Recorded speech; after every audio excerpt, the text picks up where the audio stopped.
नमस्कार। आज का हमारा जो टॉपिक है वो लिक्विड टाइप का सॉल्यूशंस है और इसी सॉल्यूशन में से आगे एक टॉपिक आएगा निकल के राउल्ट्स लॉ। तो इस टॉपिक को समझने से पहले फर्स्ट ऑफ ऑल जो एक वर्ड आता है दैट इज़ वेपर प्रेशर। अब ये वेपर प्रेशर है, ये क्या बोला है, इसको कैसे हम समझेंगे। तो लिक्विड संग वेपर मोलिक्यूल जब इक्विलिब्रियम में आए, लिक्विड संग वेपर मोलिक्यूल्स जब इक्विलिब्रियम में आए, आसपास की दीवारों पर वे जितना फोर्स लगाए, केमिस्ट्री की भाषा में यही वेपर प्रेशर कहलाए।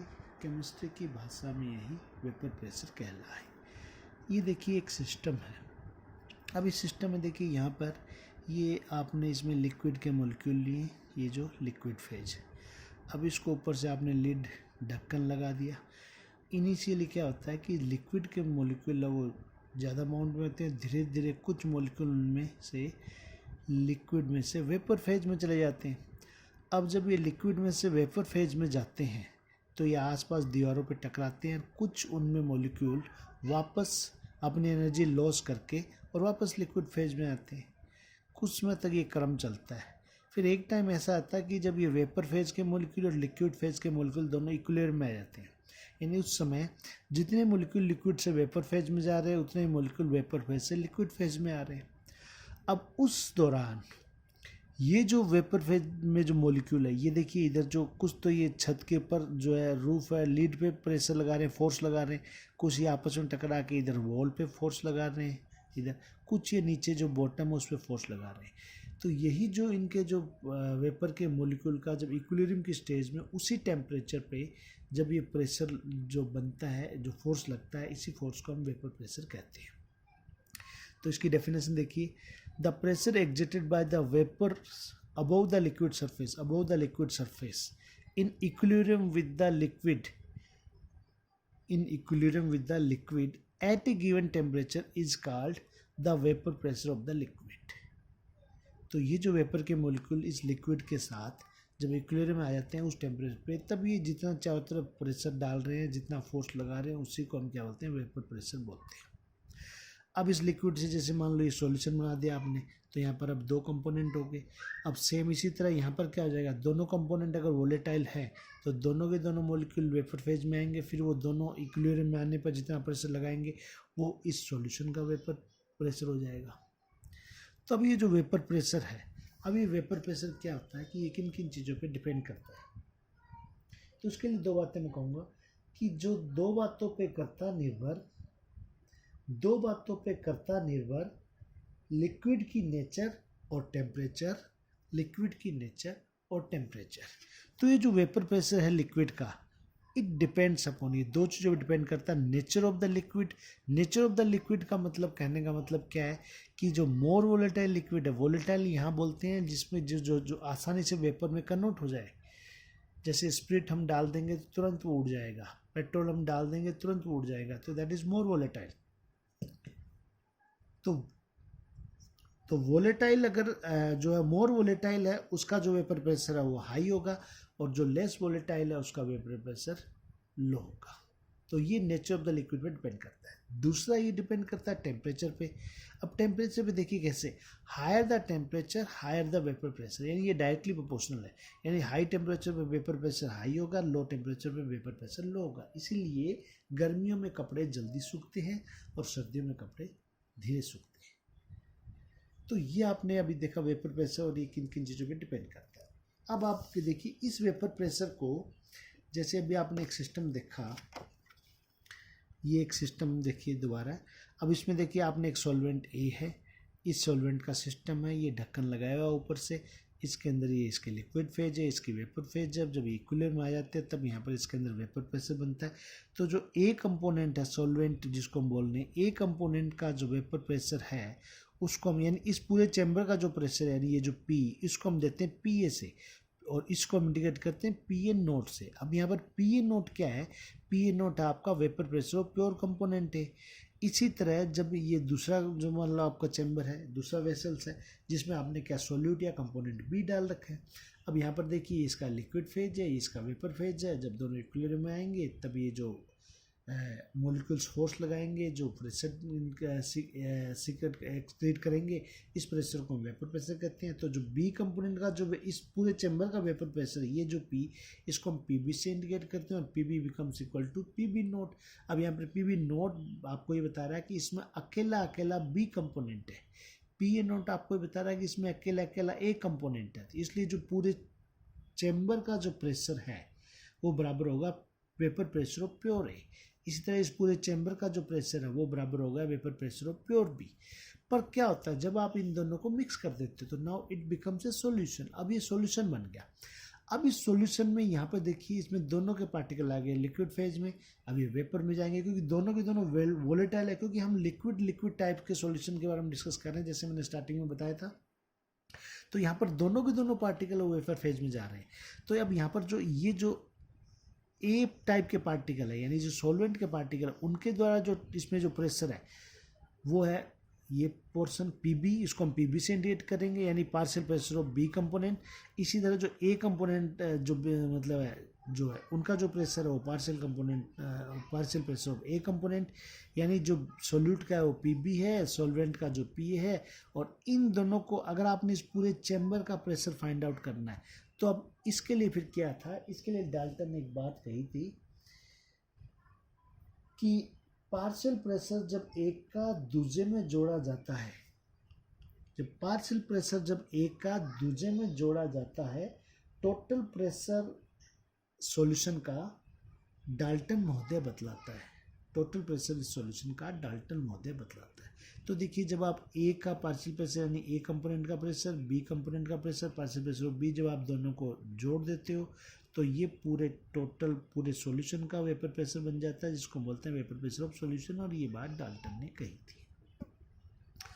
अब इस तरह जैसे आप यहाँ पर जो ए कंपोनेंट आप निकालना चाहो कि अब आप इसमें ए का कंट्रीब्यूशन कितना, पी ए की अमाउंट कितनी है और पीबी की अमाउंट कितनी है, तो इन दोनों को फाइंड आउट करने के लिए, इंडिविजुअली फाइंड आउट करने के लिए एक और लॉ हमारे पास है जिसके लिए हम कहेंगे कि partial pressure if you want to know, partial pressure if you want to know, FM Raoult ने तब दिया एक लॉ।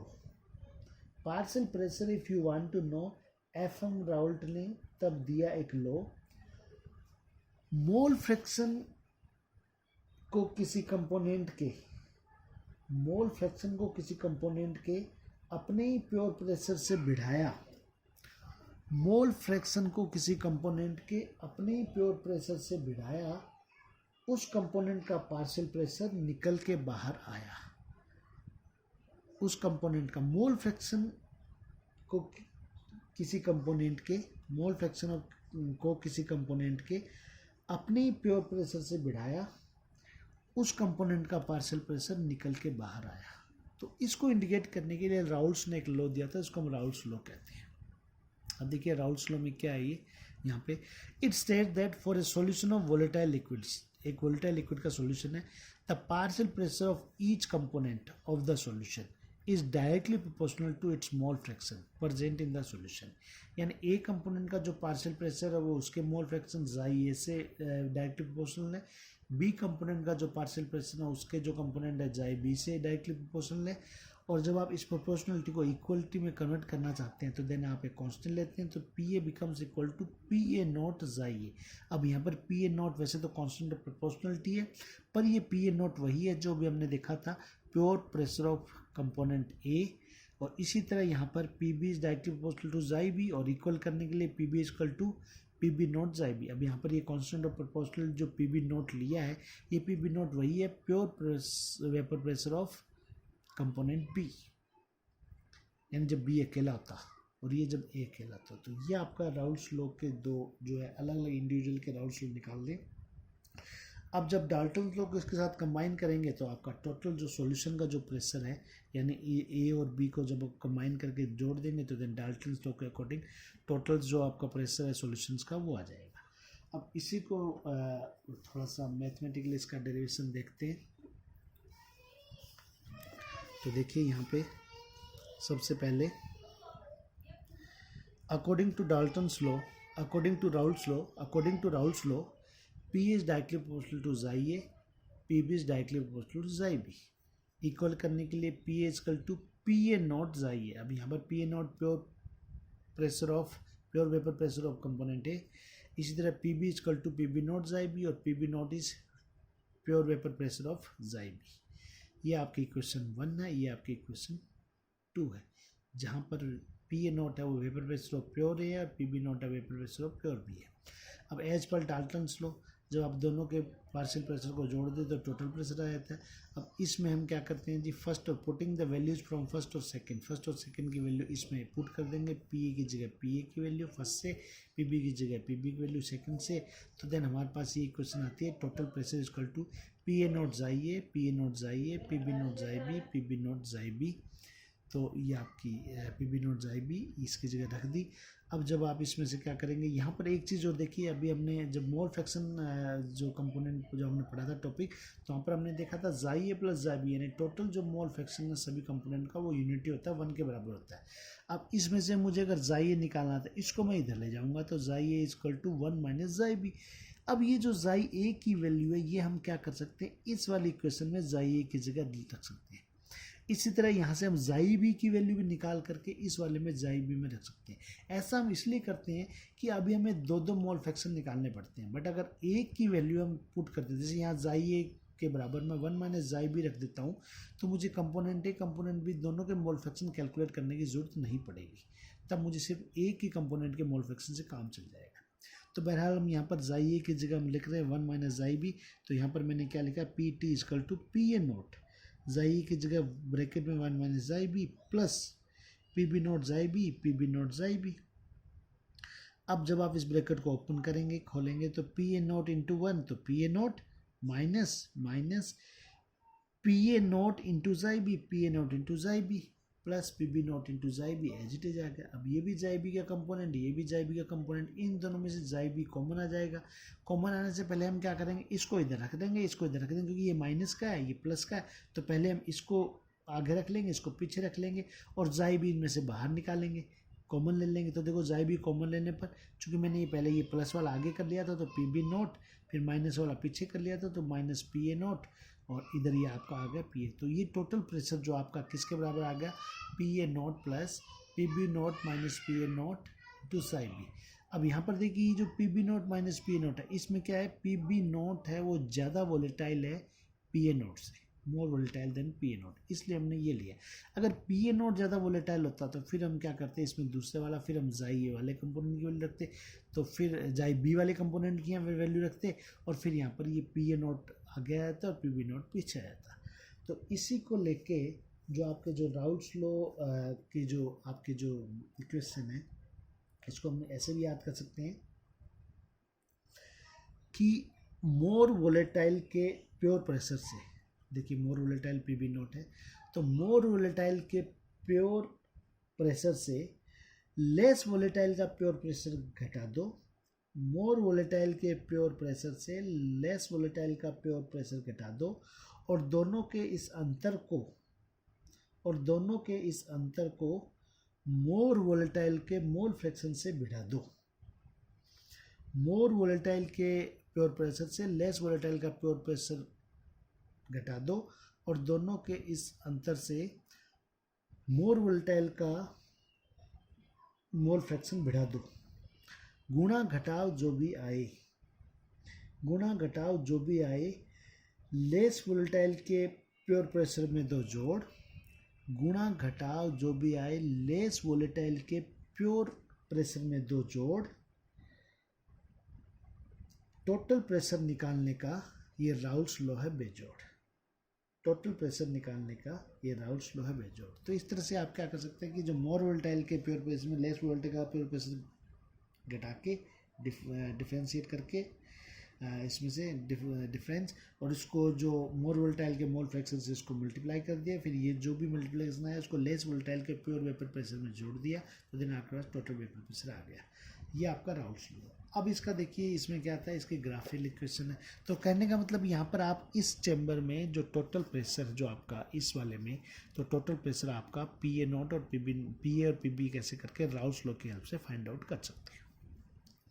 अब आप देखिए, अब इसमें देखिए क्या आता है राउल्ट्स लॉ वाले में, इसमें ग्राफ आता है।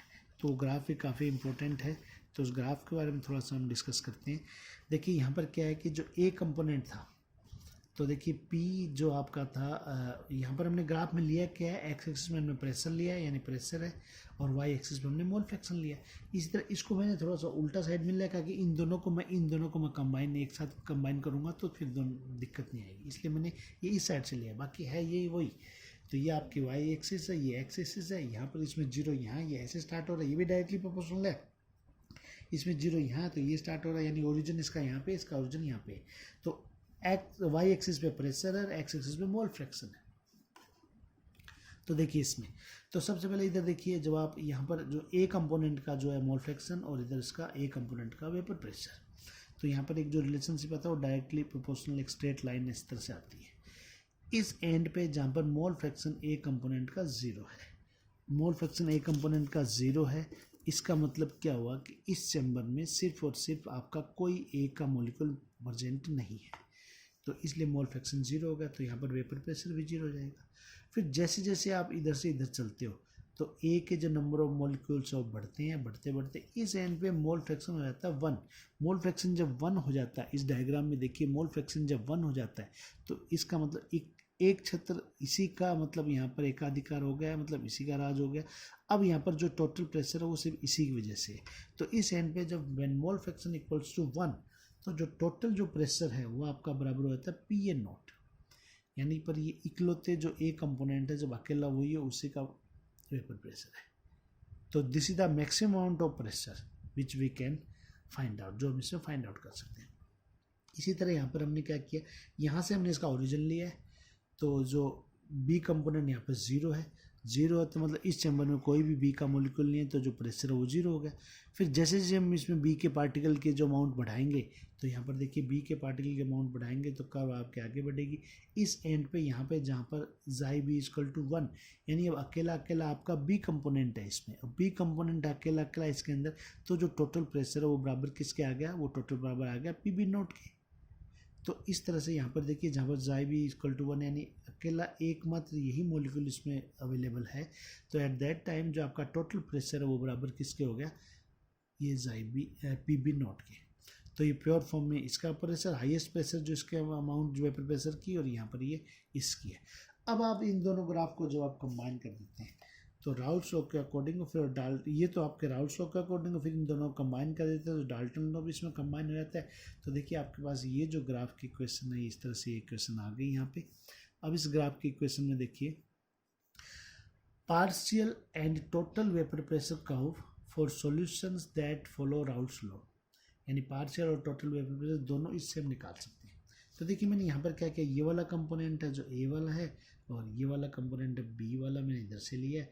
तो यहाँ पर देखिए ये वही मोल फ्रैक्शन है, इधर वेपर प्रेशर है वाई एक्सिस पे, इधर मोल फ्रैक्शन है। इस एंड पे जहाँ पर जो जाई है बराबर जीरो, यानी यहाँ पर एक भी मॉलिक्यूल नहीं है, तो जो प्रेशर कर्व है किसकी, ए मॉलिक्यूल की, वो जीरो है। लेकिन जब ए कंपोनेंट जीरो है तो इसका मतलब दूसरा कंपोनेंट यहाँ पर मैक्सिमम है। अब दूसरा यहाँ पर मैक्सिमम है, जाई बी बराबर 1 है, तो जो यहाँ पर जो प्रेशर है वो किसके बराबर है, जो बी कंपोनेंट की जो कर्व जो इधर से शुरू हो रही है वो यहाँ पर मैक्सिमम है। तो देन यहाँ पर जो प्रेशर होगा PB0, यानी अकेला एकमात्र जो बी कंपोनेंट अवेलेबल है। इसी तरह यहाँ पे देखिए, फिर जैसे जैसे आप इधर से आगे बढ़ते हैं तो जाई ए मॉलिक्यूल की अमाउंट बढ़ती जाती है, तो ये कर्व भी आगे बढ़ती जाती है, ये वही वाली कर्व है। और इस एंड पे पहुँचते ही जब जाई ए इक्वल टू 1, यानी अब यहाँ बी कंपोनेंट जीरो हो गया, तो बी कंपोनेंट जीरो होते ही क्या हुआ कि इसकी जो, अब इस एंड पे जब आपका बी कंपोनेंट जीरो हो गया, बी कंपोनेंट जीरो हो गया तो ये जो बी वाली कर्व है ये जीरो में आके मिल गई यहाँ पर, यानी इसका वेपर प्रेशर है वो जीरो हो गया, पर ए कंपोनेंट है इसकी कर्व जो है वो मैक्सिमम। तो इस एंड पे जो पी ए नोट है मैक्सिमम वैल्यू, इस एंड पे पी बी नोट है। और ये जो कर्व है, ये जो कर्व, ये आपके दोनों के टोटल कर्व है, यानी यहाँ पर प्रेशर जो टोटल प्रेशर सॉल्यूशन का जो डाल्टन्स लॉ, यानी ये कर्व राउल्स लॉ की, ये कर्व राउल्स लॉ की, आपका डाल्टन्स लॉ हो गया। तो P T equal to P A plus P B, यानी जो ए कंपोनेंट का प्रेशर है, बी कंपोनेंट का प्रेशर, अब पूरे सॉल्यूशन का टोटल प्रेशर कभी भी जीरो नहीं होगा, क्योंकि इस सॉल्यूशन में चाहे इस एंड पे देख लीजिए चाहे इस एंड पे देख लीजिए, कोई ना कोई ए कंपोनेंट है वो जरूर होगा। यानी इस एंड पे अगर ए जीरो हो गया तो बी मैक्सिमम है, बी मैक्सिमम है तो जो टोटल प्रेशर वो पी बी नोट हो गया। इस एंड पे जब बी जीरो हो गया तो ए मैक्सिमम तो total pressure P A note हो गया। तो जो सॉल्यूशन का जो वेपर प्रेशर की जो वैल्यू है टोटल वेपर प्रेशर की, वो इन दोनों के बीच में झूलती रहती है। अब यहाँ पे देखिए जो ये पी ए नोट जो एंड है ये आपका मतलब हायर पे या लोअर पे, इसका मतलब क्या हुआ कि जो पी ए वो ज़्यादा वोलेटाइल है और पी बी लेस वोलेटाइल है। जबकि अभी हमने यहाँ पर जो कर्व देखी थी इसमें हमने क्या पी बी हमने जो मोर वोलेटाइल माना था। तो ये जो अगर उसके हिसाब से मैं ये ग्राफ बनाऊंगा तो ये ग्राफ थोड़ा इधर हो जाएगा, यानी ये थोड़ा नीचे आ जाएगा, ये थोड़ा ऊपर हो जाएगा। तो देन ये कर्व थोड़ा सा ऐसे, इसका जो स्लाइंट है इस तरह से आ जाएगा, जबकि ए कंपोनेंट ज़्यादा है तो देन इसकी जो है वो इस तरह से आ जाएगी। तो ये आपका राउल्स लॉ और आपने इसका ग्राफ देखा। अब इसके बाद देखिए इसमें अगर एक चीज़ हम डिस्कस नहीं करें तो अभी हमने तो थोड़ा सा ये अधूरा रह जाएगा, तो वो जी आपका कंपोजिशन ऑफ वेपर फेज। यानी कि अभी जो आपने जो आपका सॉल्यूशन देखा था, इस सॉल्यूशन में यहाँ पर जो आपका कंपोनेंट है इसमें इस सॉल्यूशन में जाई और जाई भी आपको बता रहे थे ए के मोलिक्यूल कितने, बी के मोलिक्यूल कितने। पर वेपर फेज में आपको ये थोड़ी पता है कि ए के मोलिक्यूल कितने, बी के मोलिक्यूल कितने। वहाँ पर आपको सिर्फ प्रेशर तो पता चल रहा है, लेकिन ए और बी के मोलिक्यूल्स के अमाउंट पता नहीं चल रही। तो इसको फाइंड आउट करने के लिए क्या होता है कि composition of vapour phase of solution वो हम कैसे फाइंड आउट कर सकते हैं। तो इसके लिए क्या करते हैं जी, यहाँ पर देखिए एक डायग्राम है, इसमें ये आपका वेपर फेज है और ये आपका लिक्विड फेज है। लिक्विड फेज में जो मोल फ्रैक्शन, लिक्विड फेज में जो मोल फ्रैक्शन आपका chi A mole fraction of A component, chi B mole fraction of B component, और वैसे ही वेपर फेज में जो मोल फ्रैक्शन है यानी mole fraction of A Y A और मोल फ्रैक्शन ऑफ बी है वाई बी। अब इन दोनों को यहाँ इंडिकेट किया गया। अब यहाँ पर देखिए इसमें जो इनको आप वाई ए और वाई बी निकालना चाहिए तो let Y A and Y B are the mole fraction of component A and B in the vapour phase.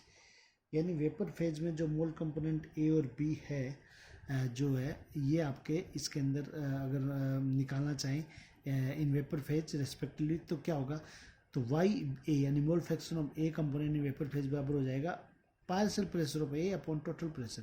यानी इस टोटल प्रेशर में ए के प्रेशर का जितना कंट्रीब्यूशन, जितना फ्रैक्शन है वही इसके मॉलिक्यूल का मोल फ्रैक्शन हो जाएगा। Similarly Y B equal to P B upon P T,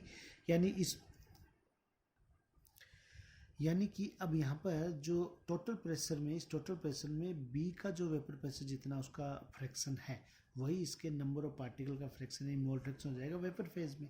तो यहाँ से इन इक्वेशन, अब इसमें से आप क्या करेंगे कि जो पी टी को आप इधर ले जाएंगे क्रॉस मल्टीप्लाई से, तो आपका पी आ जाएगा। तो पी ए बराबर Y A into P T और पी बी बराबर क्या हो जाएगा Y B into P T.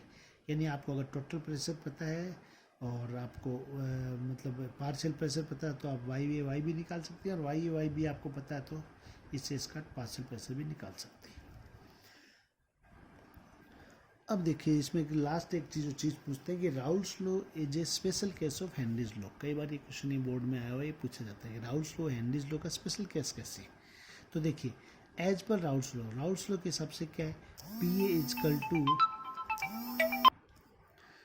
तो यहाँ पर देखिए एज पर राउल्स लॉ, और राउल्स लॉ जनरली होता है लिक्विड टाइप के सॉल्यूशन के लिए। तो इसको आगे फर्दर हम जब सॉलिड और लिक्विड टाइप के सॉल्यूशन के लिए जब इसको जब आगे हम सॉलिड और लिक्विड टाइप के सॉल्यूशन के लिए फाइंड आउट करते हैं इसको, तो अब इसमें हम थोड़ा सा एक चेंज करते हैं जिसको हम आगे टॉपिक में पढ़ेंगे। यानी कि जो इसको हम जो लोवरिंग इन वेपर प्रेशर को उसको हम बोलते हैं, तो उसको हम आगे पढ़ेंगे। तो यहाँ पर देखिए राउल्स लॉ के अकॉर्डिंग लिक्विड टाइप के सॉल्यूशन के लिए सॉल्वेंट के मॉलिक्यूल यानी जो उसके लिए जो कर्व है, तो ये देखिए आपका जो इक्वेशन थी इसके अंदर आपने अभी क्या देखा कि ये जो सॉल्वेंट है ये पी ए बराबर पी ए नॉट इंटू जाई ए, और ये जो सोल्यूट के लिए पी बी तो ये सॉल्यूट के लिए पीबी, यानी जो आपका राउल्स लॉ वो सॉल्वेंट और सॉल्यूट दोनों के लिए अलग अलग इक्वेशन देता है, यानी क्योंकि ये लिक्विड लिक्विड टाइप का सॉल्यूशन है तो दोनों के वेपर प्रेशर इसमें होते हैं। पर हेनरीज लॉ जनरली गैस और लिक्विड टाइप का सॉल्यूशन है, यहाँ पर हम सिर्फ गैस के प्रेशर की बात करते हैं। तो हेनरीज लॉ के according pressure is equal to KH into Xi। अब यहाँ पर P क्या प्रेशर है, अब ये जनरली किसके लिए, सॉल्यूट के लिए, यानी गैसी सॉल्यूट है उनके लिए होता है। तो यहाँ पर ये जो P है ये PB ये दोनों बराबर है। अब यहाँ पर Xi भी बराबर है। तो यहाँ पर देखिए आपका जो है Xi भी, अब यहाँ पर जो PB नोट है वो डिफरेंट है सिर्फ KH, यानी जो दोनों में डिफरेंस है वो KH वर्सेज PB नोट है। तो अगर आप PB नोट को KH बना दो तो देन आपका राउल्स लॉ वो सीधा हेनरीज लॉ ही बन जाता है। तो when PB noughts become equal to KH, i.e. ये कब होगा, that is the solution becomes that much volatile. ये पूरा का पूरा सॉल्यूशन, ये पूरा सॉल्यूशन इतना ज़्यादा वोलेटाइल हो जाए कि जो आपका B कंपोनेंट है वो ऑलमोस्ट गैस की तरह बिहेव करे। That is the solute becomes that much volatile almost A gas. At that times Raoult's law becomes Henry's law. तो ये इन दोनों में रिलेशनशिप है। तो आई होप कि आपको ये टॉपिक क्लियर हुआ होगा। अब नेक्स्ट पार्ट में इसके न्यूमेरिकल्स वगैरह करेंगे। Have a good day.